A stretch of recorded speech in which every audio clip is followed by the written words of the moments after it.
Good day, sir. I am Gianluigi Quito from BSc 3C, and today we are making a short video reaction of Rich Dad and Poor Dad.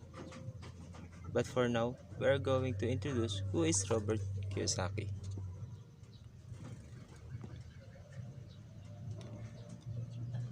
The book entitled Rich Dad, Poor Dad by Robert Kiyosaki. Who is Robert Kiyosaki? Robert Kiyosaki was born in Hilo, Hawaii in April 1947. Is a legendary figure who has changed the way how people look at money. An entrepreneur, investor, author, and motivational speaker by professions.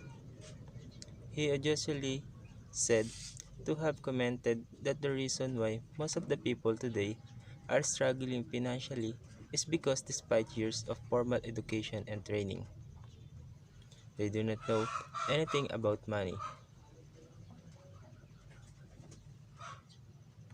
Rich Dad Poor Dad, published in 1997, has held a top spot on the famed New York Times list for nearly 6 years, translated into 46 languages, and available in 97 countries.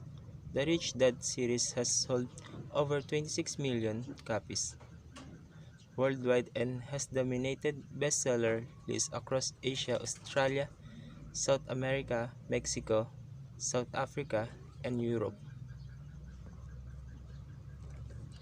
And the best quotes in this series, for me, the poor and the middle class work for money. The rich have money work for them. In these quotes, we can see the different perspective of two people.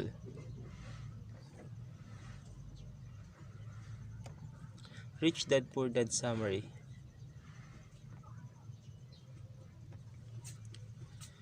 Rich Dad Poor Dad tells the story of a boy with two fathers, one rich, one poor, to help you to develop the mindset and financial knowledge you need to build a life of wealth and freedom. The story begins when little Robert wondering why his dad became rich, and one day they asked his father, with PhD and complete multiple university with excellent degrees, "Dad, can you tell me how to get rich?" Robert's dad responded, "Well, use your head, son. Stay in school, get good grades, so you can find a safe and secure job." He referred as a poor dad. He is not poor at that time. In fact, he was making lots of money, but in the end, Robert's father's financial life takes turn for the worse. That time, little Robert has a friend named Mike, and his father referred as a rich dad. Mike's father started mentoring Robert how to really become a rich.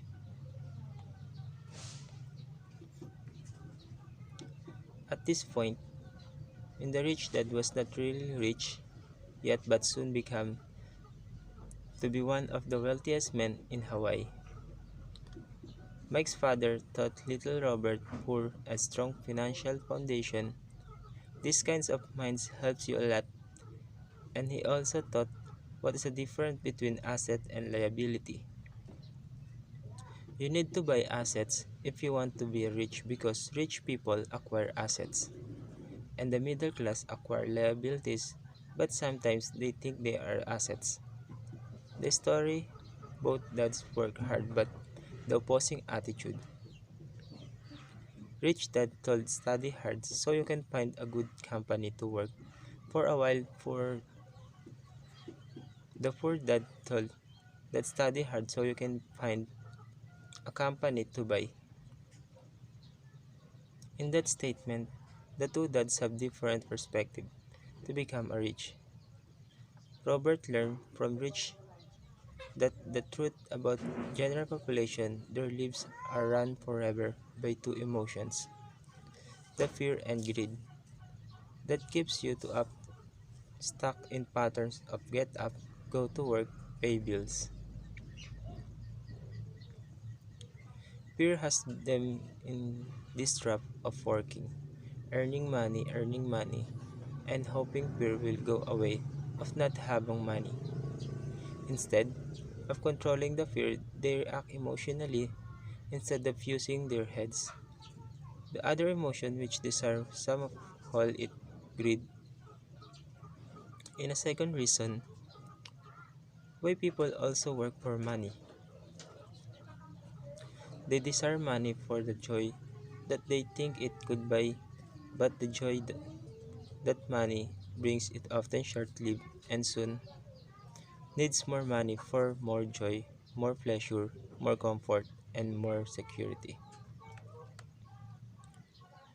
You see, the same fear desire is what makes a lot of people be so financial about going to school for better chance of a high paying job. But don't be discouraged, an education and job are important. So yun, sinasabi din dito sa kwento na yung education ay most important part of our life. But it won't exactly handle that fears. To handle that fear, you need to learn the power of money, not to be afraid of it.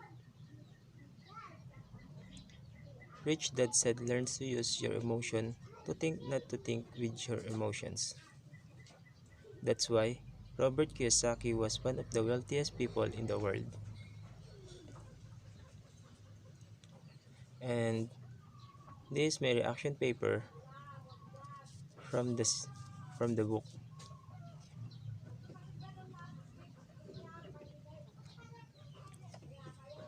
People nowadays have different perspective in life, different outlook in life that everyone must choose in order for them to live. So nga, sabi nga dito, yung mga tao, may iba-iba tayong perspectives sa buhay.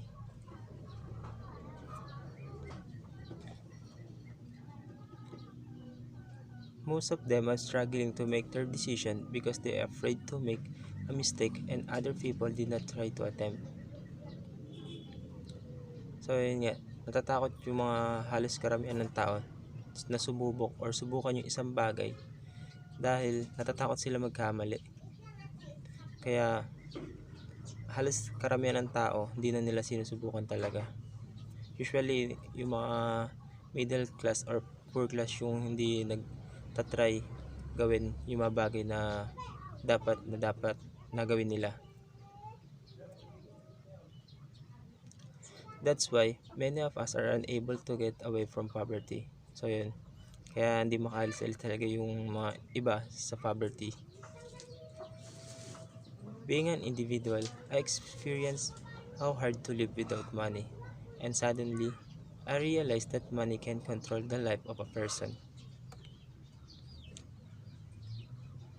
After I watched the video, I forgot something important as a human being. No matter what happened, we always need to pray and be grateful what they have right now in our life. In my opinion, the story of and Rich Dad Poor Dad helps to many people around the world. Yung nilabas yung book na to, sobrang laki ng naging influence niya sa mundo. Globally, yes. Kasi naging bukas yung halos karamihan ng isipan ng mga tao do sa goal nila. Kung ano dapat nilang i-acquire, asset ba or liability. So, most of the people acquire assets right now. But most of them, yung liability pa rin yung inaano nila, nakala nila asset.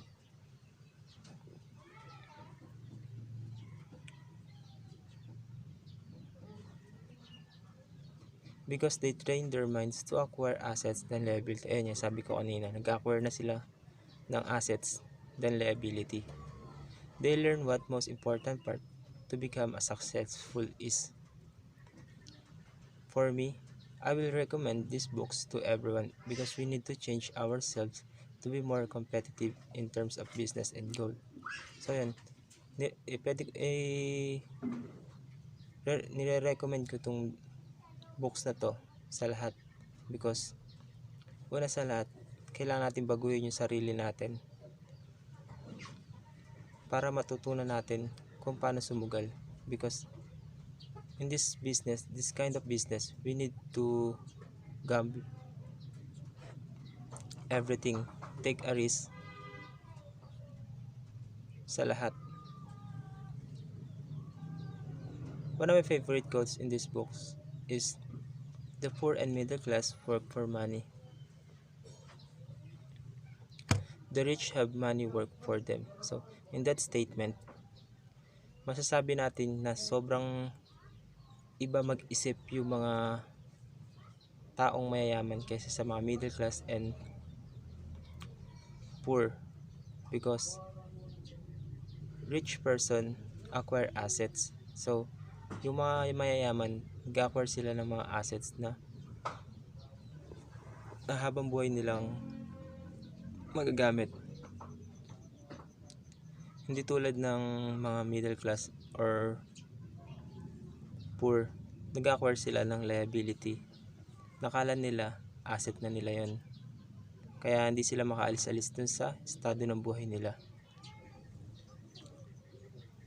Ayan, in these quotes, we can see the different perspective of rich and people and poor people.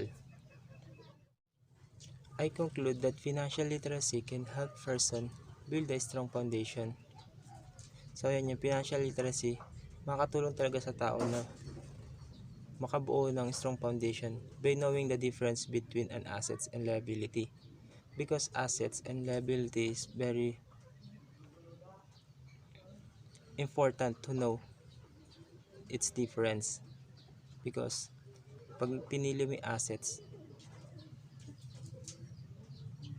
maaaring maging successful ka or magiging successful ka talaga in the near future.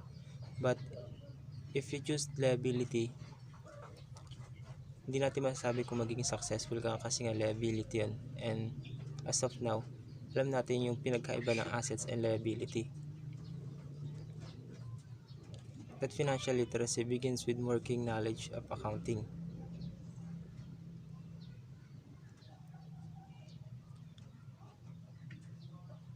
In a relation with people living today, poor people remains poor because liabilities, their expenses are large amount than their assets.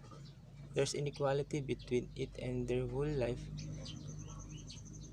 devoted paying their expenses yun. So yun nga, pag nag-acquire ka nga ng liabilities, halos lahat ng iyong kinikita, halos napupunta lang sa mga kailangan mo sa pang-araw-araw.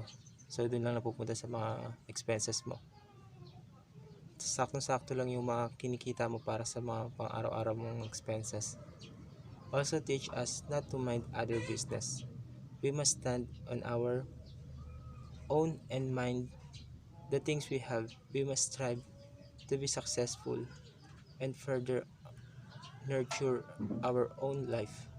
And so this is my reaction video in the book of Rich Dad and Poor Dad. And thank you for listening and watching.